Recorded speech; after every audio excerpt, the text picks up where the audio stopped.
We are officially live. If you can hear us and you're watching on YouTube or if you're watching on Twitter, no matter LinkedIn, Facebook, whatever you do to watch these types of shows, let us know that you can hear us and we'll know that we're not just talking to ourselves, although that's okay too. Joining me today, Chris Bates from Flint Group. How you going, mate? Life's good, Owen. Good to be here. Haven't really done any lives, I think, with Australian Property Podcasts. So, yeah, I'm excited to do this today. And Yeah. Always, mate. Looks like it's sunny where you are, so that's great. And you're in my time zone, you being in Sydney, me being in Melbourne, but Pete is in neither of our time zones. Pete, how you going? I'm good. Have I got bags under my eyes? It's a late finish for me tonight, but yeah, I've been travelling loads last few weeks. Gold Coast for a week, then I was in Perth for a week, and now on European time zone, so travelling around a bit. But love these lives, so good to be on. What time is it where you are? I don't even want to know. I think it's like 3 a.m. now, so I'm smashing the caffeine to stay awake. And when you joined us, you had your best sunglasses on, which we did remark was. I've got so many reading glasses to keep my. Okay, so you probably need them, mate. So today we're talking about. Well, it's actually quite a punchy one. We've got 47 reasons why Australian property prices will keep going up. And when we say that, we mean over the long term. I think one of the things that we want to say here is, and I'll just start off and then I'll throw it to these two guys to slowly take us through this list. We won't cover them all today. Obviously, that's a bit much, but there is a link in your YouTube description. So if you do head to the YouTube video, you'll see it. But I think one of the things that we wanted to make a point of is that there are so many things moving in favor of property over the long term. So it's not necessarily a prediction by us. What we're saying is these are the points, the fundamental points that people often miss. So maybe we are encouraging tomatoes. Bring your tomatoes, shoot down the ideas as we go through. But maybe we'll just jump straight to a question that came in from Lee, Pete. It was directed to you, which was, hey, fellas, I want to get in quick and throw the first tomato. Pete, have you considered selling any of your properties while the market is so high? Look, I think about it all the time. I think I was actually just writing about this in a new book I'm writing only a couple of days ago. And I think for somebody who's PAYG employed and easy, strong borrowing capacity and that kind of thing, I think it makes more sense to consider if the market's at a cyclical peak, then maybe sell a couple of assets. And yeah, there is a downside to that. You've got to pay CGT, which might work out to be 20% of your equity that you gain, maybe, depending on your circumstances. You've also got transaction costs, but that allows you to take advantage of market cycles. I think the problem, just for my specific personal circumstances, is that we geared up pretty heavy in the early part of our journey when we were both high rate taxpayers. That's me and my wife, Heather. And I think these days, because I'm self-employed, my borrowing capacity is always harder.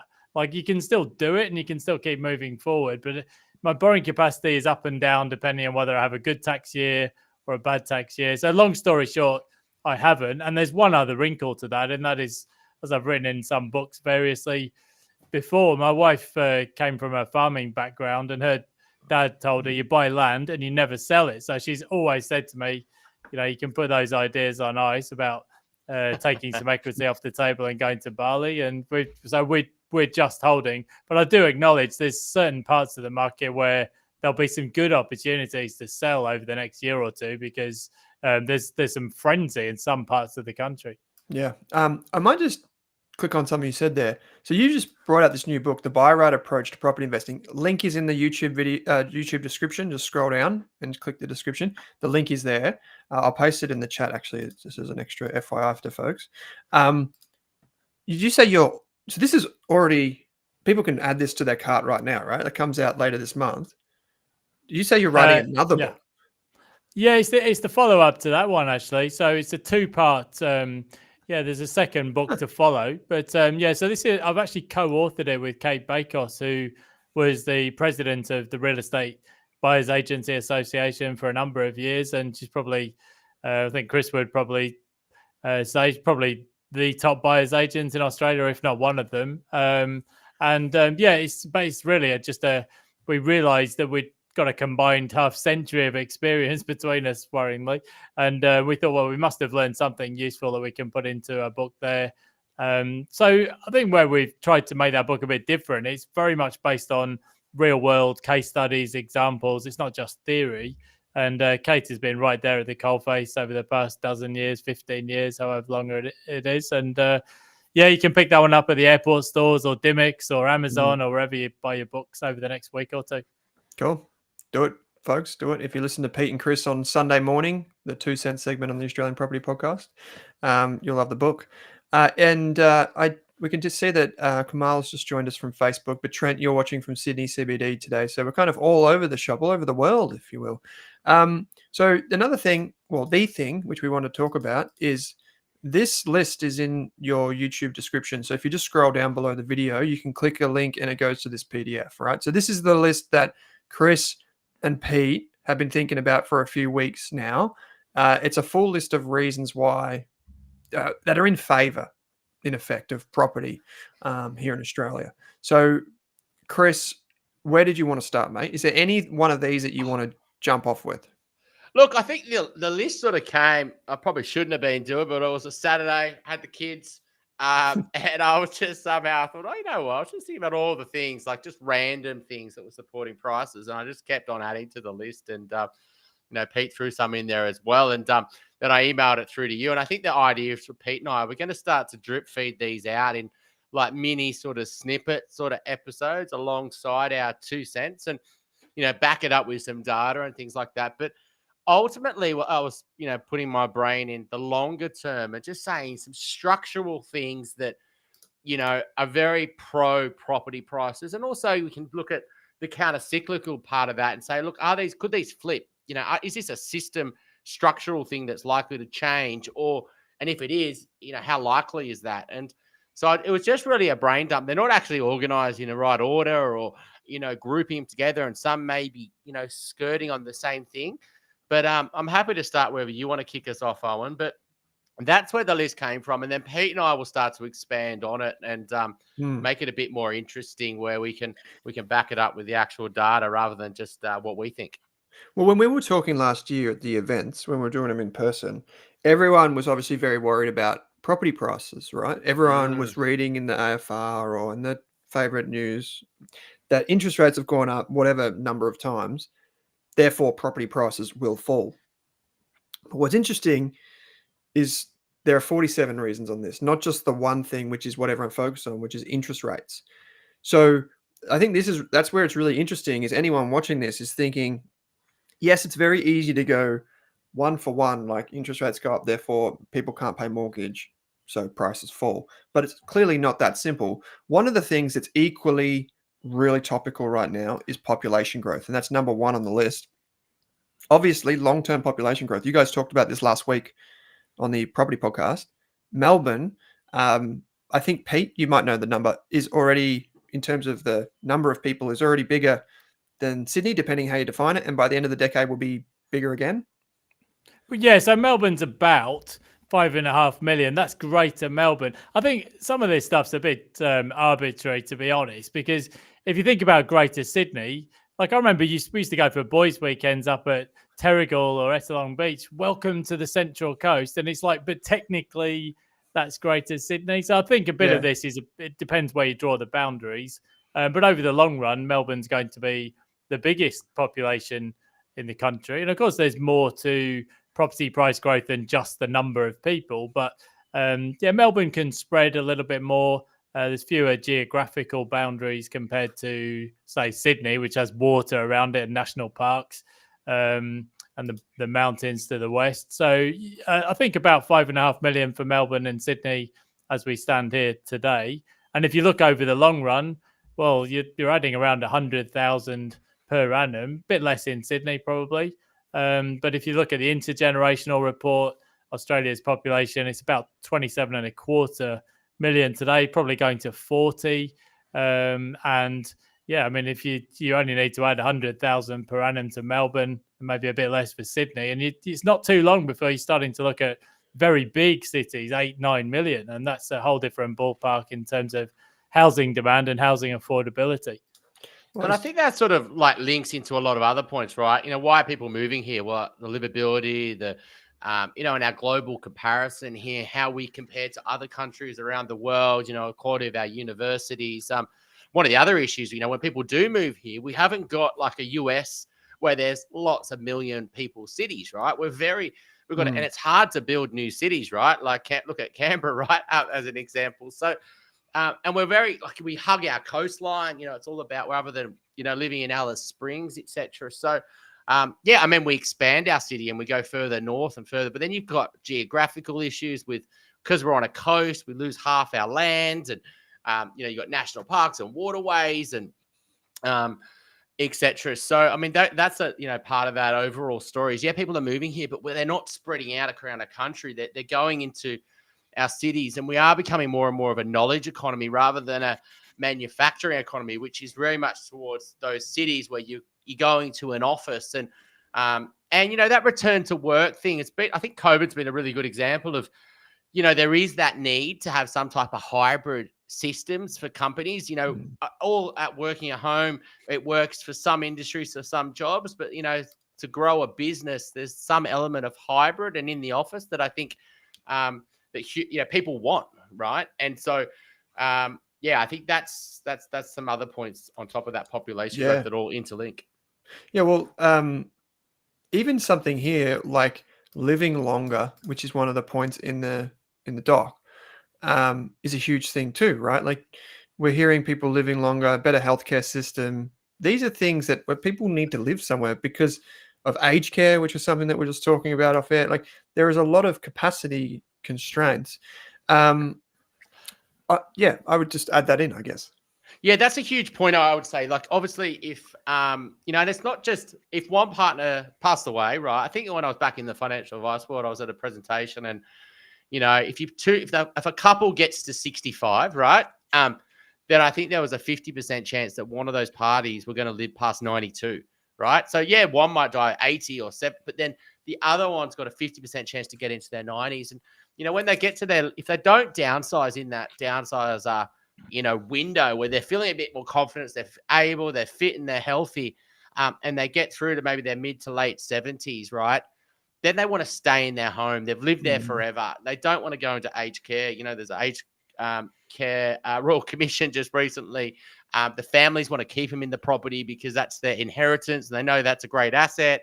The government wants to keep them in there as a huge aged care. So that sort of living longer means that probably doesn't come on the market. And so what that means is there's less listings, less supply, which, slowly it enters at some point, but it doesn't enter the market as fast as you think. And it just drip feeds it in, which constantly feels like there's an undersupply rather than people are getting to those ages in their 60s. They downsize, they create that accommodation for the next generation of family.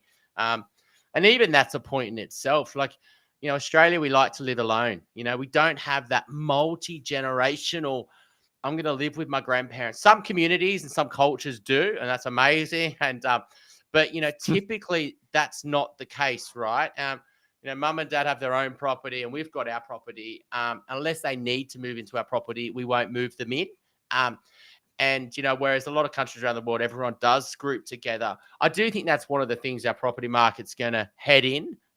The only way for us to keep the property ponds in, you have to think about it like this, because if you do think about it like that, you realize that you have to consistently increase demand. And one of the ways that demand will keep increasing is that couples, friends, families will group together and buy. And because that'll be their only way. Do we buy 2 apartments or do we pool our resources and do things together?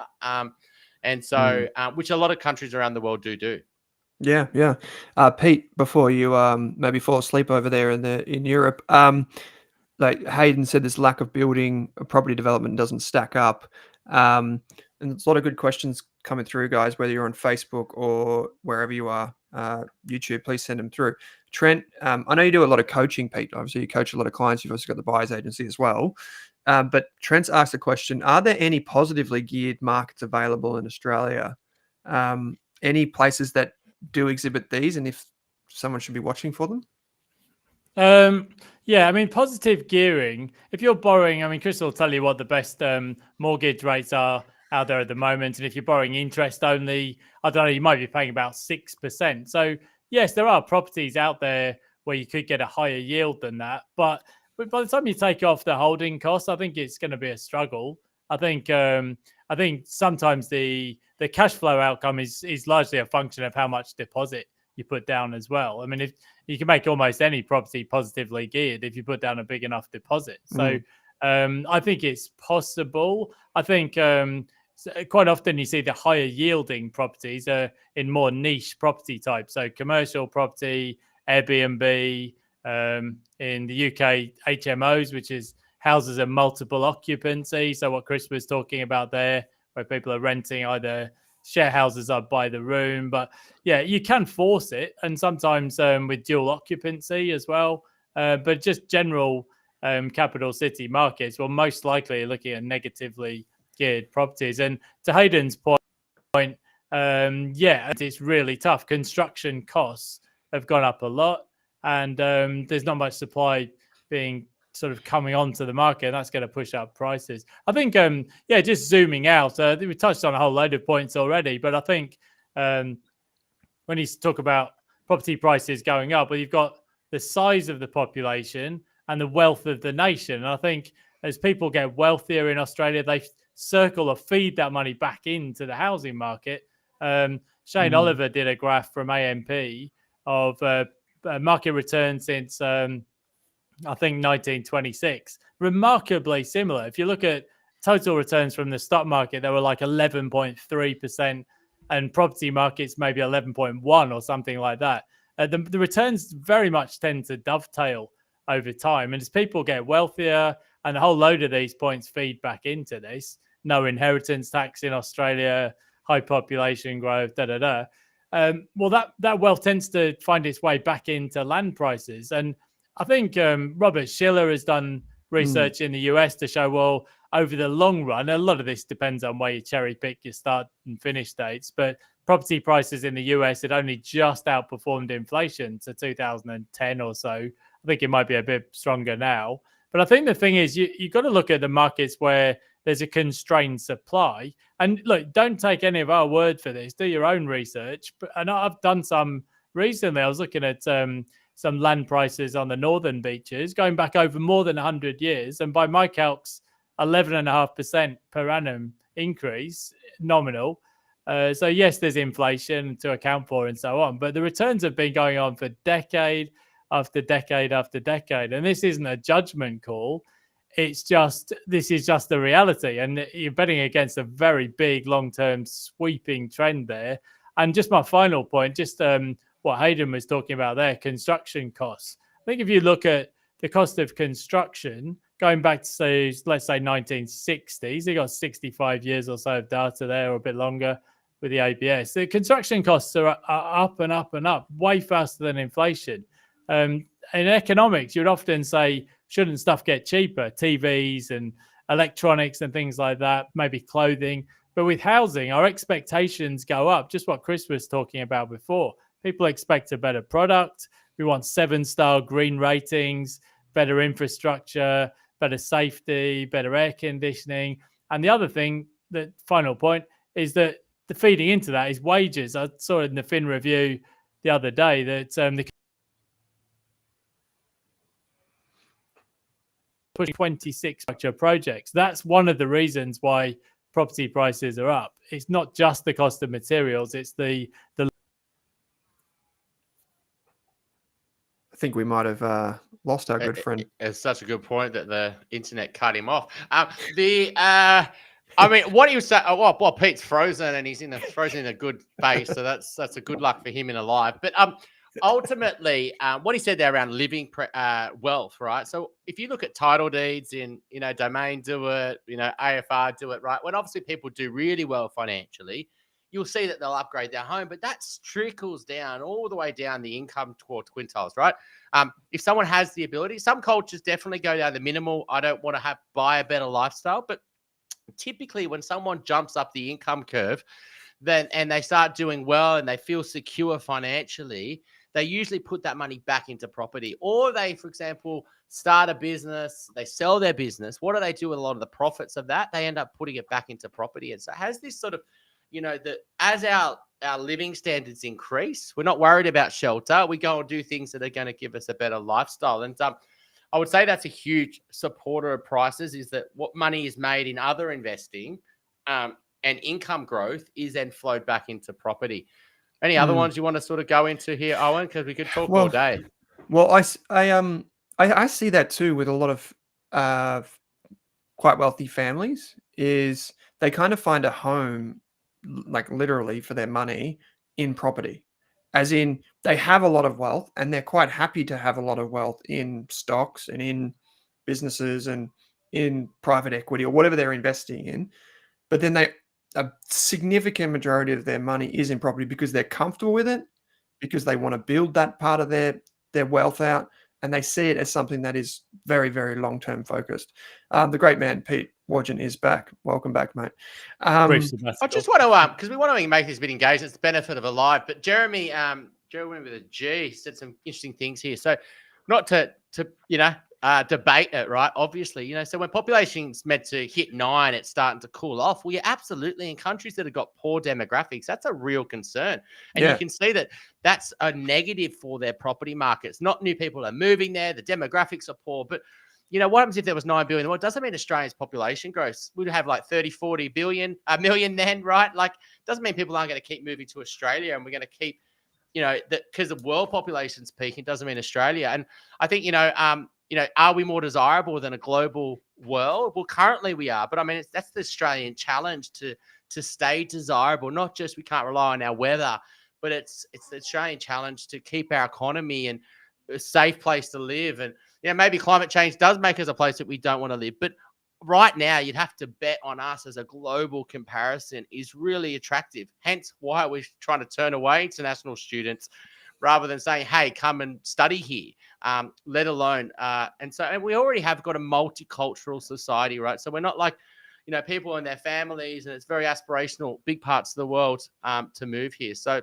I would say that would be huge thing, Chris, right? Like if you look at, say, like the United States over the past 70 or 80 years, obviously huge population, but how many people do you know that are super successful that go and work in Silicon Valley or doing that? Do they think attracting talent is an essential ingredient for these global economies to push forward? And Australia is one of those. There was a question that came through from Kamal, who sent a question in over on Facebook, which was basically, he's like new to this game, right? He's got some shares, property.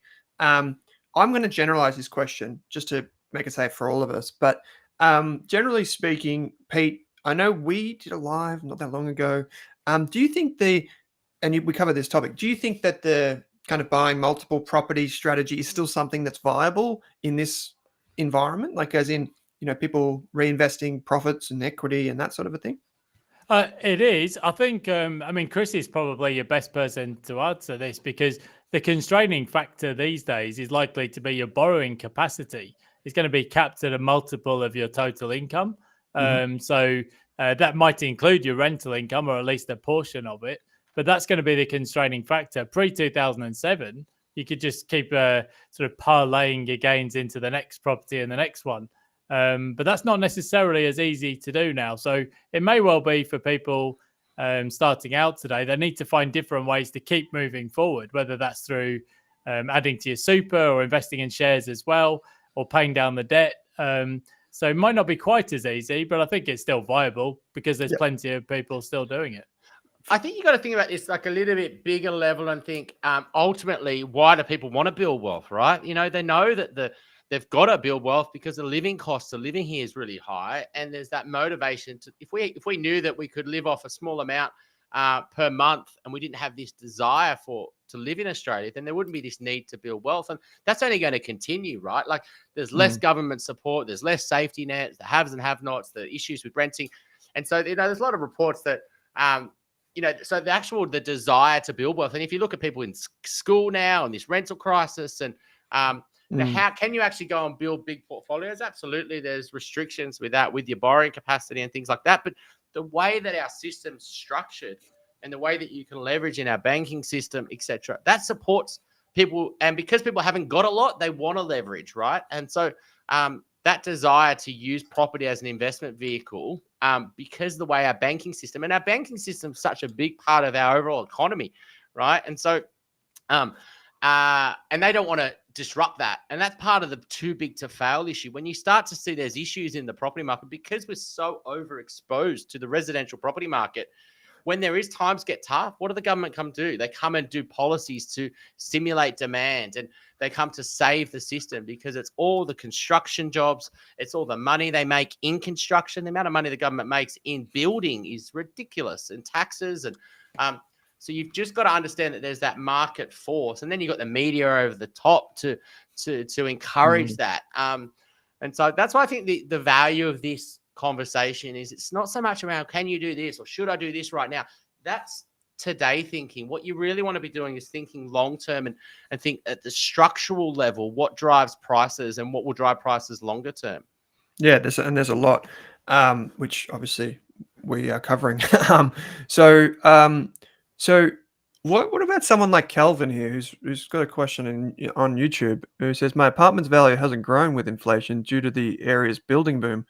Considering a move for a better investment, but unsure of the timing with this current asset. Any advice? Tricky one, but people do find, like, even though we say property prices, maybe Chris will start with you on this one. We do talk about this a lot.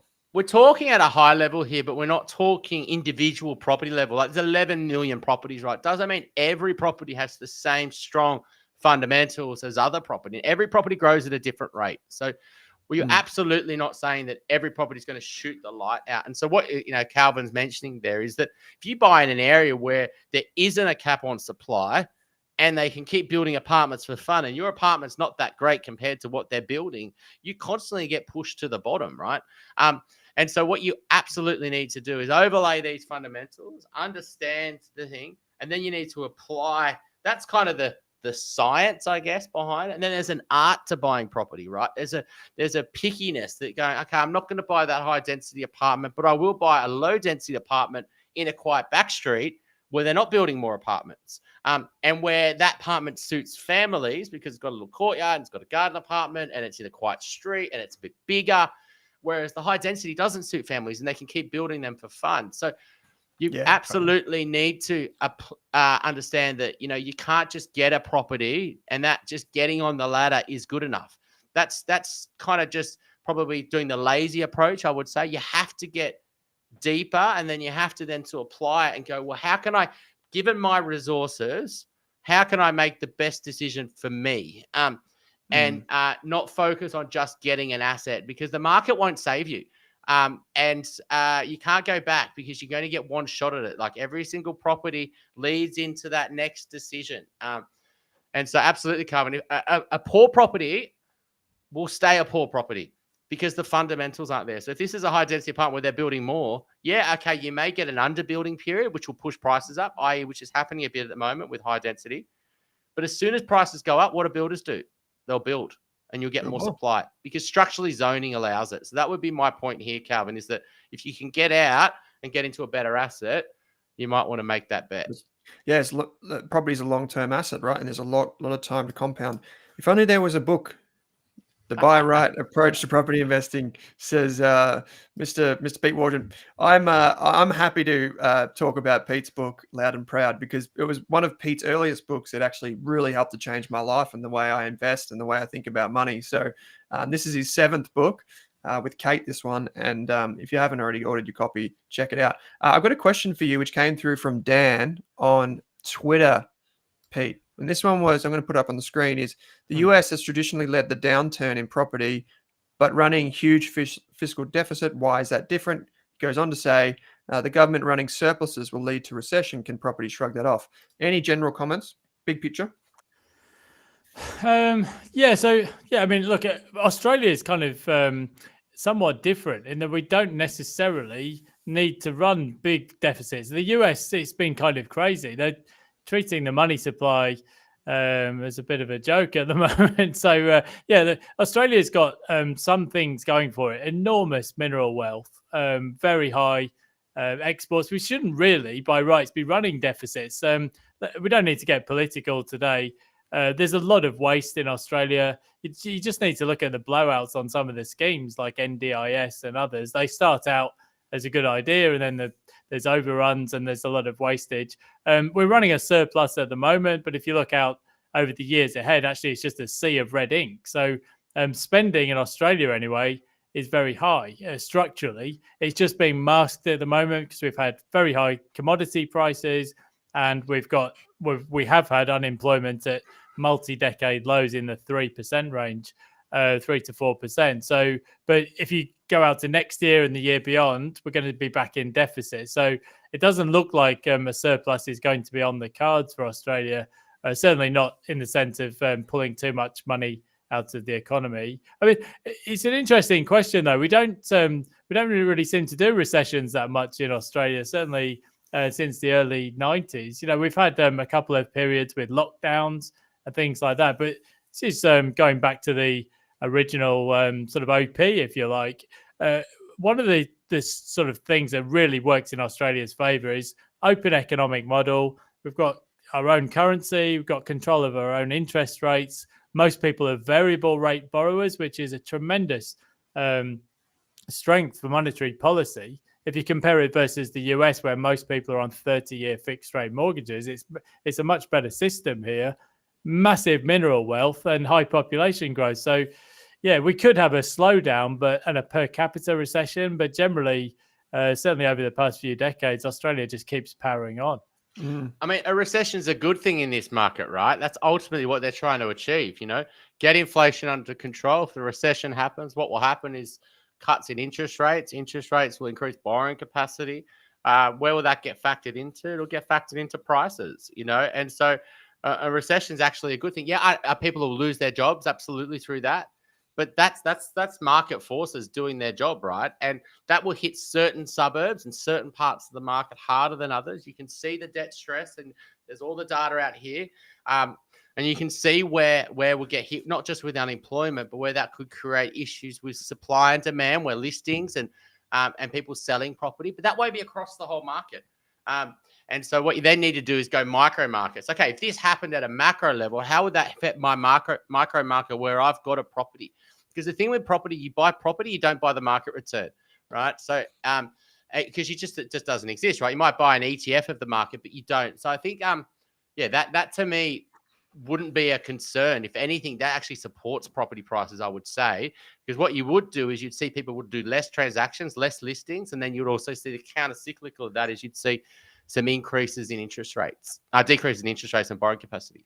What about this one? So you kind of talked about maybe if, where there was a recession and we kind of got on top of inflation to re-stimulate the economy and give it a kick up the butt, we would drop interest rates to allow people to borrow more. And so Slow wrote a question a few minutes ago now. Once interest rates drop, would the lower end of the property market still perform well? Or which price range would do well in that scenario if if interest rates do drop? It would support all parts of the market, right? Obviously, it'll mean that people at the lower end would be better at servicing their mortgages, and you'd see less arrears and less people exiting the market. But that's a supply point of view. You'll also see more buyers enter the market, right? Because their borrowing capacity is up and their confidence around taking on debt will be higher. The issue, though, the lower market is that even if rates drop, 1%, that increases borrowing capacities 10%. That would very quickly get factored into prices, right? And so, interest rates will support that market. Look, if interest rates do stay higher for the next 2 or 3 years, that part of the market will really start to run out of steam. And that's where you will start to see borrowing capacity, real challenges, and a bit more rental owner-occupier sort of debt and people forced to sell because their buffers will run out. And one thing we haven't spoken about a little bit today is just how much intergenerational wealth there is in the system. So the property market's worth 10 trillion, let's just call it. There's $2.5 trillion of debt, right? So, there's 8 trillion of property equity that is typically owned by the 50 to 60-year-olds. And what do they want? And that's in our capital cities. And what do they want? They want their kids and their grandkids to stay. I'm not benefiting from this personally, but I can see it from a client point of view. And so when they do, they now more than ever see that it's got hard for their kids and their grandkids to enter the market. And that money's, and so they're passing it down earlier than they did in previous generations because their parents also kept the money back. Their parents didn't give it to them, they died. And they thought that wasn't good for me. I'm going to flip it and I'm going to give it away earlier. And so this sort of mentality in the 60-year-olds different, and they're passing it down to their grandkids. And when that money gets down, it gets re-leveraged.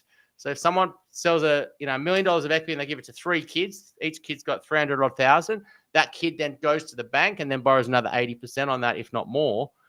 And then that created another $3 million of debt. So now you've got $4 million more in the property market from 1 million passing down. And that's absolutely the case of what we're seeing. That's really interesting because that redistribution of wealth is going to be gigantic over the next. It's in that list of things, but not just for property. That's on every single thing. Businesses, stocks, everything is going to be impacted by that. And that's a brilliant illustration of how it's re-leveraged on the way back down. And yet another super strong force. I wouldn't be surprised. This is just I'm not at the same level you guys are at, let's be honest. But I wouldn't be surprised because one of the things in this list, or two of them, I should say, is this idea of like there's a favorable tax policies, there's no inheritance tax, there's no capital gains tax on the primary residence, and CGT on sale. So in the future, you can put that off, right? I have a feeling, I don't know what you guys think, but I have a feeling that this may change over the next decade. Some of the mix in here, at least maybe in inheritance, some type of thing that impacts that transition. I don't know what it's going to be. Does anyone have any thoughts? Yeah, well, obviously, being a Brit, where we've got 40% inheritance tax rates, unless you can find a way. Basically, if you're a trust fund baby or if you own farmland, you can get around it. But for most people, once you're into the tax threshold, you're paying 40%. I think in Australia, they would love to bring this in, but I think politically, it's very difficult. Who's going to be the party that campaigns on introducing death duties? It's going to be a tough sell. I think where you'll see a change will be potentially negative gearing, capital gains tax, or a switch to higher land taxes is probably the most politically palatable. So there could, but there definitely could be a change in the mix. I think when we talk about Australia as a popular destination, there's loads of things in our favour. There's, as you mentioned, it's relatively safe, good schools, universities, lifestyle, good coffee and beaches and all that stuff. One of the things that's less good is that the tax rates are very high. I was in Dubai a couple of months ago.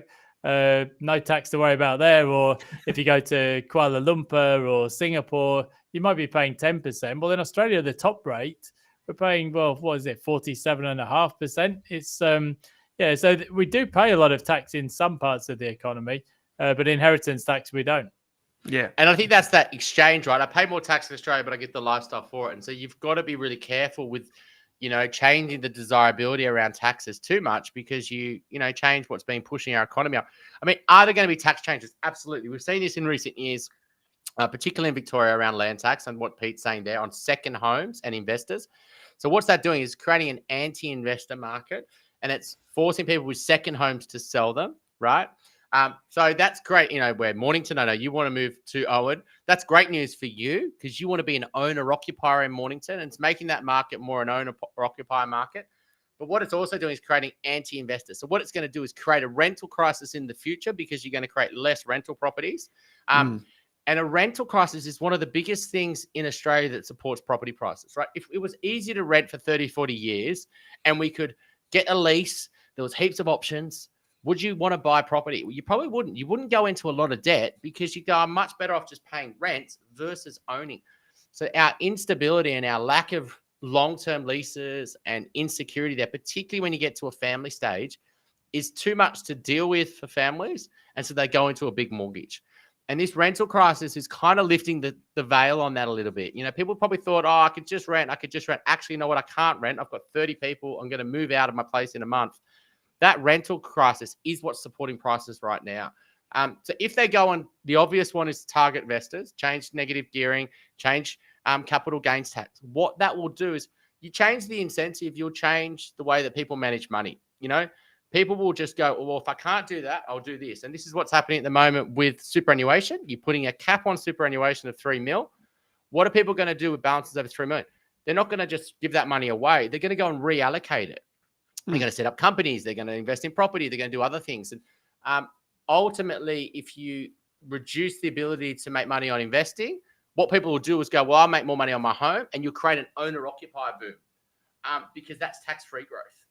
And so I think you just, the inheritance tax thing, I think in the UK, there's even ways around that. I mean, that was one of the biggest plannings that I used to do when I was in there in 2007, Adding value.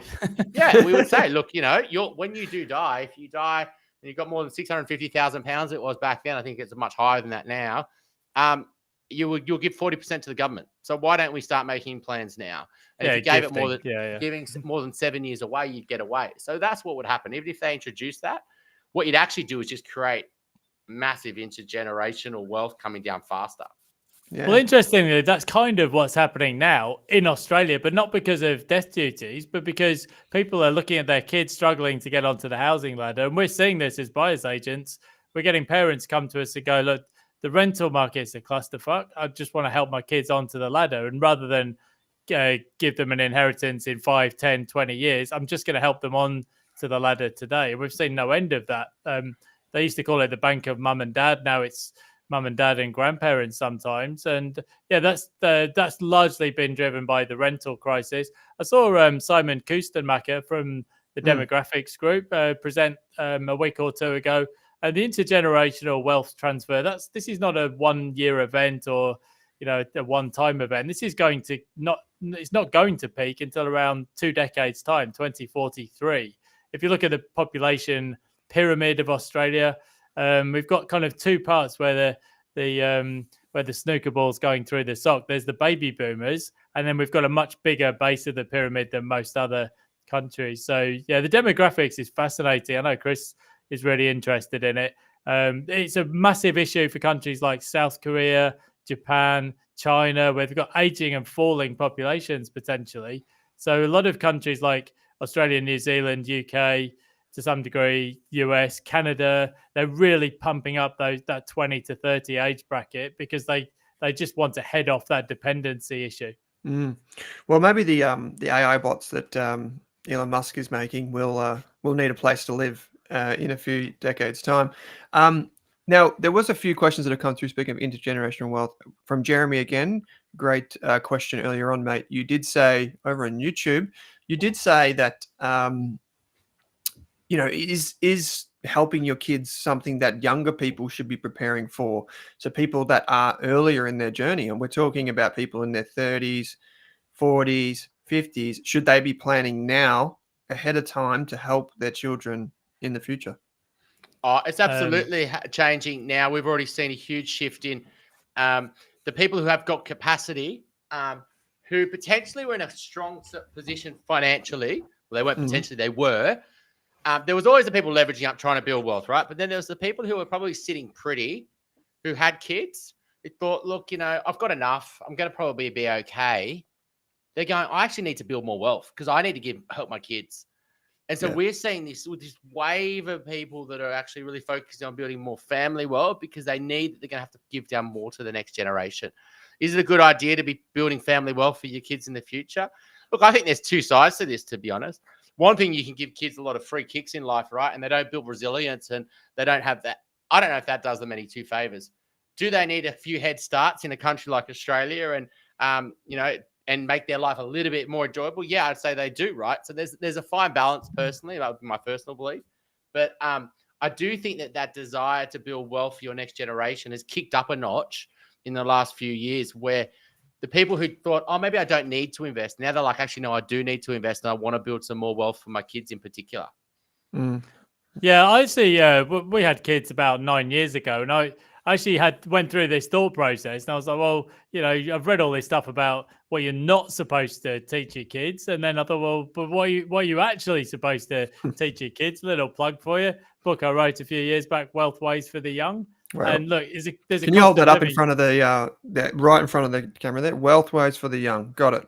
Okay. Yeah. Now I know there's a cost of living crisis, so if you're not going to read a whole book, just read the first page. I've put 20 bullet points there, so you don't have to read the whole thing. I did a too long, didn't read bullet point list for you. But yeah, I mean, Chris makes some good points here. It goes back to the old Warren Buffett quote. I think it was Buffett, and we've got to get one of those in for the for the drink. But is it, give your kids enough so they can do anything, but not so much they can do nothing? Yeah. There's definitely, you don't want to just life is about enjoying the journey and the destination. Yeah. It's not the journey or the destination. So there's a lot of things there in the book for ideas. Definitely you want to start teaching your kids good money habits. Owen, you'll be pleased to hear my kids wear the Rask bubble hats every time they're in the English winter, and I'm getting them into a bit of stock picking. And we're learning some of those principles now. And I think there's going to be a lot to be said for STEM careers in the future if kids want to go in that direction, because I think that's where the money's going to be. Yeah, I think that's like Marco's just said exactly. in the chat. Great point, Marco. Yeah, give them the education rather than the money. Don't take away that struggle and journey. Yeah, absolutely. There's either way. I often talk about this in the financial planning contest and the share market ETF side. And I think we say that there's three things you can give to your children: time, money, and knowledge. You can. A lot of people can. Figuring out the money is pretty easy, to be honest. You can make gifts, but the giving them your time is something that's a lot of people struggle to do if they're in really high-end careers or they have businesses. It's a hard thing. And then finally, the knowledge is something that you have to be creative with and give that to them. So, or you could pick up Pete's book if you're looking for inspiration. Do that. So we've probably got time for a couple more questions, folks. If you do want to get them in, we do have the list of the 47. By the way, where is it? Here it is. 47. That's in the episode. I'll put it back in the chat again. It is there, so you can pick that up. The question was from, who have we got here? From Kelvin. He's followed on from the apartment question before and said, continuing with my last question, if I am in that thing that has proven to be a bad asset, just take the losses and move, or let time do its magic. Like, does an apartment that's underperformed, does it come back? How do you get out of a bad asset? Look, this goes into, sorry, Pete, cut you off, mate. But this goes into behavioral finance, right? And, sometimes I think, anyone listening, should probably start learning more and more about behavioral finance, right? The greatest investors in the world know that behavioral finance is the thing that drives all poor decisions. Hence why active managers really struggle to outperform passive managers and a lot of other things, right? What you're dealing with here is something called sunk cost bias and loss aversion. And there's also this desire to, the belief that all properties will go up. That's just not true. You can look at the core logic pain and gain report and see how many people actually lose money on property, right? And so why you got to be super selective on what you buy.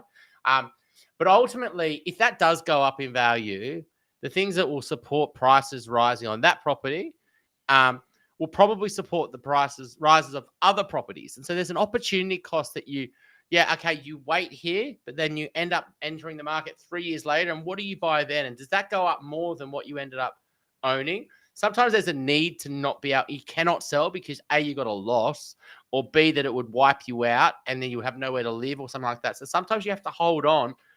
And sometimes that's one of the issues when you do buy the wrong property is you become a property prisoner. And I know it sounds very soundbitey or like I'm trying to get a headline, but it's true, right? We've seen it many times, particularly when people have gone and bought off the plan, is once they've made that decision, it's very hard to get out and they get stuck. And so that would be my issue. Sometimes even if you haven't got a great property, you don't just mean you sell it straight away. Sometimes you have to play with market momentum. And you're better off to sort of maybe hold it short term to sort of try to capture that momentum to get out, knowing that longer term it's not a great asset. And so sometimes you wait 6 to 12 months, or you wait for different seasons to sell, or you wait but often a poor property is always a poor property. And when you do want to sell it down the line, other people are thinking the same thing. Because everyone else is holding on to it, hits a certain price point, and then there's a flood of properties which slows down that momentum, and you probably should have got out earlier.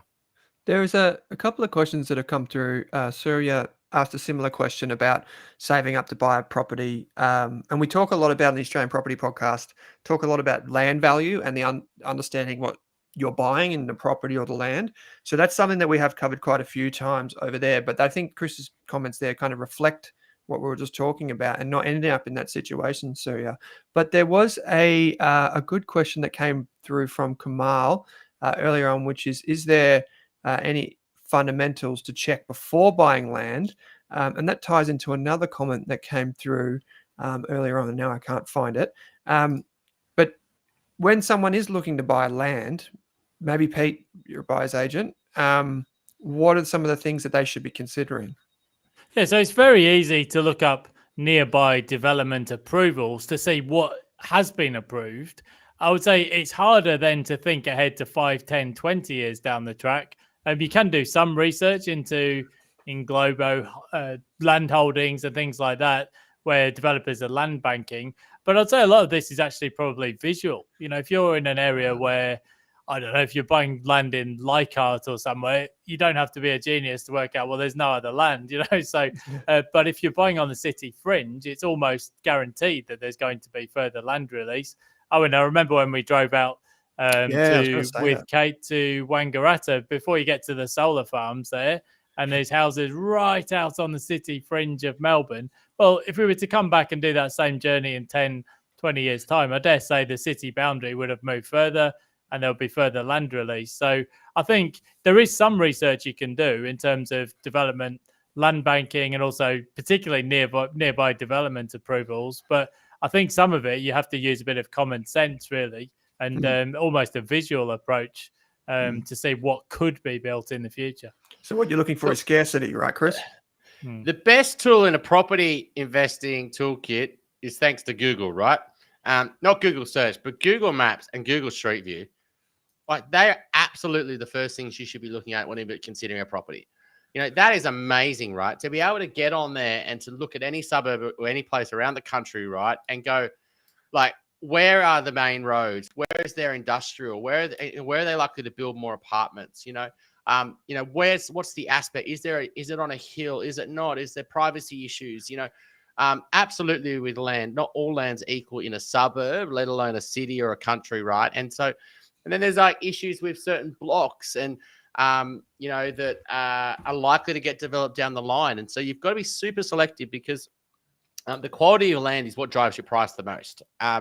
What's interesting is in New South Wales and Chris Minns, one of the things on this list is NIMBYism, right? And you know, heritage overlays and our desire to keep things status quo. And there's a real war going on right now in Sydney, right? But there's a fight right now between the government and councils that want to keep things as is, Inner West, Kurungai, etc. But you can easily see that, you know, over the longer term, we will move away from single level, 2-story houses, 5, 10K away from the city to, you know, 6 to 8 level apartment blocks. But it won't be across our whole suburb and it won't be across our whole city. And so what you can do, you can getting an eye. I'd say right now is a really good time where you're getting an eye line to what it might be in 20 years' time when our cities grow, where the governments will first go to build more housing. And so what they're basically saying is around our transport hubs and across certain parts of our city and where they won't build. So what you want to do is buy in an area where they're not building. It sounds counterintuitive, right? Unless you want to try to make money on selling it to a developer. You want to buy in these little sanctuaries around our capital cities. So even though our population increases, they stay the same and their livability stays the same. If not, it actually becomes more desirable because it becomes less sanctuaries. And so, you do need to do a lot of work in land, understanding that that'll drive its prices, everything from its aspects to its street, privacy, locale, you know, etc. There's just to double click on this. So what you were saying before, people can see this. This is Melbourne, where we were driving with Pete. Was on the way back from up in Country Vic. So this is Melbourne, obviously, and then there's the Hume Freeway, and we're coming down here through Donnybrook. And you can zoom in. You can see the housing estates in here, right? All this farmland. It's only a guess where that's going to go in the next few decades. But if then go the white bits there, Owen. So go look for lots of white roofs. What are they? So that's industrial, right? At some point, industrial is more profitable to turn to residential, right? And bit by bit, they take that white roof and it turns to apartment blocks. And so if you think about it as this, it's hard to buy houses and then turn them into apartments. You can do that on busy roads, but then you get council overlays and things like that. So where you see white blocks, that's potentially going to be where you're going to see hubs of apartments, and you can do that, apply that to any city. Yeah. And this is one of the reasons that Melbourne is probably going to grow fast, is because you can go west, you can go towards Geelong, you can go north, but that doesn't necessarily mean that those are desirable areas to buy, right? Versus Sydney, which is obviously surrounded in one big part. So that's the same thing in Sydney, up in the northwest and the southwest of Sydney. There's a lot of land still available that bit by bit farmers hold on, then they get 100 million for their block of land, and they sell it, right? And Stockland will land bank that. They'll land bank every other farm in the area, right? And then they'll slowly release those lots. It doesn't make sense to flood the market. And there is absolutely we're not a country that has, 20 different big time developers, right? Just like there's a big 4 banks and 2 big supermarkets, there's absolutely just some big developers, right? And absolutely they're in cahoots. You can't, it's look at the game of mates. Absolutely they're in, and they won't flood the market because it's no one's interest. So even if Stockland did want to sell more, it doesn't mean they're going to go and put 1,000 lots on and push land prices down. What they actually want to do is increase land prices, right? And so there's naturally a slow, because the government doesn't own it, corporations do, and they naturally release supply to push prices up. Yeah, Jeremy says, honestly, it's booming in WA. We just got electricity last year, and soon the internet. So the good way to end today's chat is, you can check out these two gents. You can check out the Australian Property Podcast. What was the topic for this Sunday, guys? 7 a.m. this Sunday. Well, we were talking, funnily enough, about Melbourne. I think a lot of people have got a downer on Victoria at the moment because of state government debts and anti-landlord policies and land taxes. And it's been a relative underperformer, certainly compared to Perth or Brisbane or Adelaide over recent years. But Stuart Weems from Pro Solution did a piece this week saying the strongest growth over the next decade will most likely be in Melbourne, because it's that counter-cyclical approach of buying the most out-of-favour markets that often delivers the goods. Interesting. Okay. So every Sunday morning you can hear from Chris and Pete on the Australian Property Podcast. They love questions as well. So I can see some great questions here about different areas, about stratas, about all different types of stuff. You can send your questions in on any of the Rask websites or using the podcast players if you subscribe on Apple or Spotify. Pete's new book, The Buy-Right Approach to Property Investing with Kate, is now out, so go and check that out. A link to this is in the video, as well as a link to the property podcast.